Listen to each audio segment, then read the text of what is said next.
sur ma chaîne. Aujourd'hui, je vais vous présenter la manière que moi j'utilise pour sauvegarder mes données afin de faire des synchronisations d'une partition à une autre et de conserver ces sauvegardes vraiment à l'identique. Donc dans un premier temps, moi je vous fais la manipulation en utilisant ma machine virtuelle. Donc j'ouvre deux Explorers. Je vais dans mon dossier document, dans mon disque E. Bon, pour vous, ça sera soit une partition, soit un disque dur externe. Ici, je vais reproduire les dossiers à l'identique que j'ai sur mon C. Pour pas tout mélanger, je vais tout simplement créer un dossier que je vais appeler sauvegarde. Voilà. Et dedans, je veux pouvoir sauvegarder mon dossier XLS, mon dossier doc, mon dossier PDF, et par exemple, on va pouvoir prendre aussi mon dossier image. Donc là, on aurait pu effectivement dire que je veux sauvegarder le document complet, mais le problème c'est qu'il y a plein de fichiers qui sont inutiles, qu'on n'a pas forcément besoin. Donc je préfère sauvegarder mes dossiers les plus importants. Donc là, je retourne dans ma VM, je vais dans mon disque E, et là je vais créer un dossier que je vais appeler document. Je vais rentrer dedans, je vais créer mes sous-dossiers, nouveau dossier, donc là fichier Excel, XLS.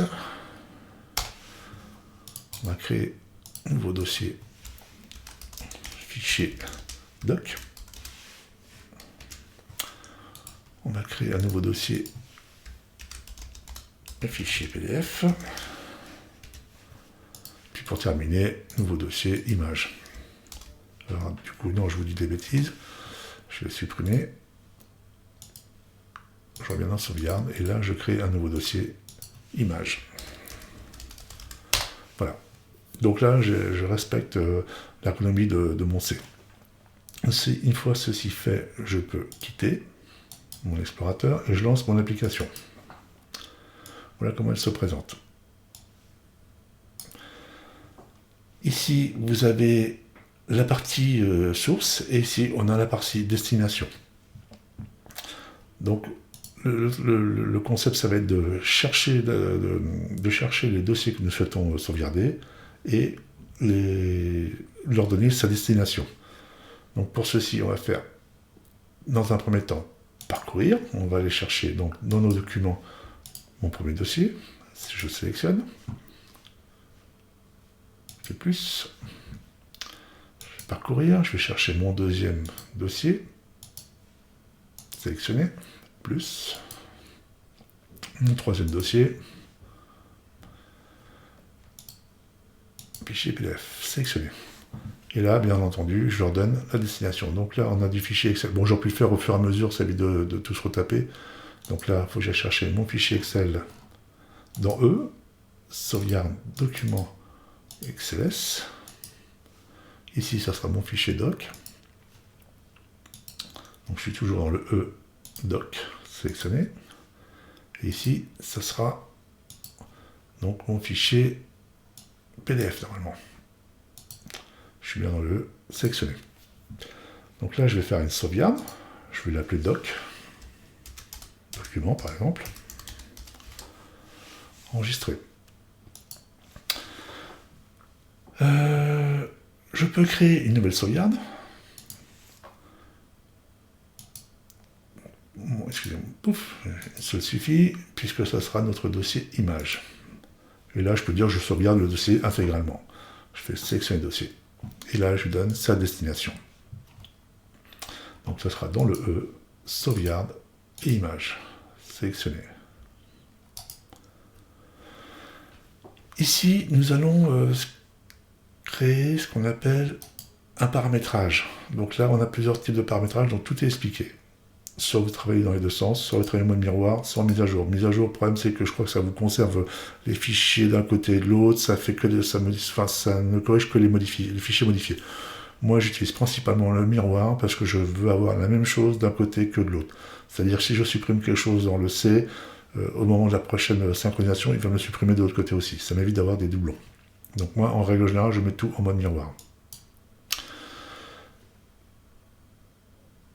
je sauvegarde et je l'appelle image. Voilà. Donc là, vous voyez que je crée une sauvegarde par par choix, ce que je veux sauvegarder pour tout séparer, pour ne pas avoir à faire des synchronisations trop importantes. Donc là, pareil, donc je vais dans le mode document, je ne suis pas allé, mais je vais le faire, c'est dans les paramètres, je veux un mode miroir. Voilà. Une fois que vous avez ça, vous avez fait ça, il suffit de sélectionner, ah oui, il faut sauvegarder bien sûr, voilà. Il suffit de sélectionner le dossier que vous souhaitez sauvegarder, vous faites comparer, et donc là, d'un côté il m'affiche les fichiers qui sont à sauvegarder, et l'autre il me dit, bah, le dossier est vide, c'est normal, puisque c'est la première fois qu'on fait la sauvegarde, je fais synchroniser. Et là je fais démarrer. Voilà, donc là la synchro c'est faite, donc j'ai l'heure de la dernière synchro, et je vais faire pareil pour les images. Je fais comparer, et là je fais synchroniser. Bon, on peut désactiver ça après. Hein. Voilà. Donc là, les synchronisations ont été faites. Maintenant, je peux faire une comparaison. Si je vais sur mon explorateur de Windows, je vais dans mon E. Si je vais dans sauvegarde, document, j'ai bien mes fichiers doc. Si je vais dans images, il m'a tout mis.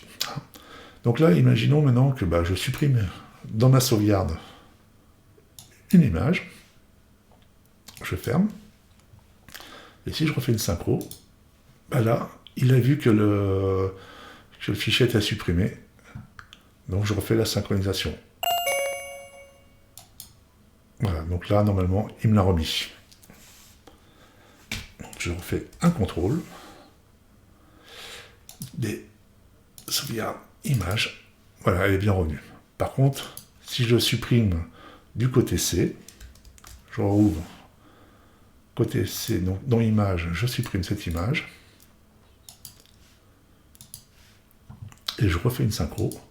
Donc là, il voit qu'elle n'y est plus, mais il voit qu'elle est là. Et donc là, elle est en rouge, et si je fais synchroniser, il va me demander, il ne va pas demander, mais il le supprime automatiquement. Je vais vérifier. Je vais dans E, sauvegarde, image, et là, effectivement, elle est bien partie. Et elle n'est plus également dans mon C. Donc ça a des avantages, ça a des inconvénients. Moi, je préfère ce système. Ça évite les doublons. Maintenant, si vous souhaitez faire une restauration, il suffira de cliquer sur les flèches, permuter les côtés, et donc là, vous ferez une comparaison et vous pourrez faire une restauration de toutes vos données sur votre disque dur, tout simplement. Donc là, forcément, il n'y a rien puisque j'ai rien sauvegardé, j'ai rien modifié, donc je vais faire annuler. Voilà, donc là, la restauration marche dans les deux sens. Hein. Voilà, j'espère que ce petit tuto aura été suffisamment clair. Donc là, j'étais vraiment à l'essentiel. En tout cas, je vous assure que si vous prenez un petit peu de temps pour regarder comment fonctionne ce produit, il est vraiment génial. Donc c'est quelque chose qu'on doit vraiment avoir sous le coude. Et au niveau de sauvegarde, pour l'instant, pour avoir l'identique de ce qu'on a sourcé, c'est pas des fichiers compressés, parce que moi j'aime pas ça, il faut rechercher dans les fichiers WAV, c'est tout un bazar. Là, franchement, c'est quelque chose que je vous invite à essayer. Et l'essayer, franchement, c'est l'adopter. Je vous dis à très bientôt. Merci, au revoir.